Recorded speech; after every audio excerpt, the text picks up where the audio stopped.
आज एत बीजे गाड़ी कहीं तो भिडटा फास्ट देखिले आपण मैंने जानीपारे। तो हेलो सांग मैंने केमती अच्छा आपण मैंने आशा करुवे भल थे। Jai Jagannath, welcome to my new blog. तो मु बहुत दिन वीडियो करें ना कहीं मत ज्वर होता है मुझे घर को पलि आसी आए भल लगुच।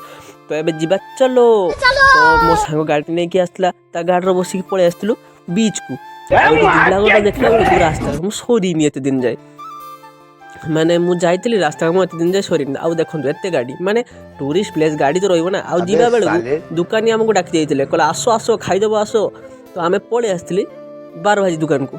देखो 12 भाजी दुकान वाला मुझे मसलाटा कथा पचारे कहला से सिक्रेट अच्छी कहबिनी घरुआ मसला। तो देखो मसला पूरा गुड़े की आचार फाचार दे पूरा दीटा आमको धरे देते मो सांग कहला तू टेस्ट कर मु वीडियो कर। तो मु टेस्ट भी करदेली आउ पूरा क्वालिटी थिला आपण मैंने भी आसिक दुबलागढ़ ये भाईना कतरू खाते है। तो आम खाई पलि आसते बीच साइड को आउ देखिले 4 चकिया गाड़ी और 4 चकिया गाड़ी टिकेट हूँ 60 टका। आम पाखे तो भिकारी लोक आम पाखे पैसा ना आउ स्पीड बोट अच्छी आपण मैंने स्पीड बोट आसिक एंजॉय करेंगे। आ स्पीड बोट्र टिकेट हूँ 250 टका।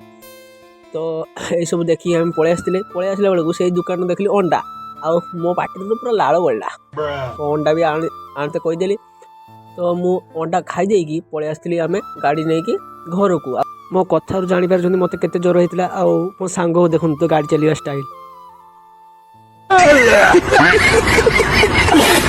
मत एत एरक ज्वर होता है मो कथा भी हो पारे। आउ सबुदिन ब्लॉग आनी तो भिडियो भल लगे like comment share and subscribe करदे। पुणी देखा ब्लॉग रे। Bye bye Tata.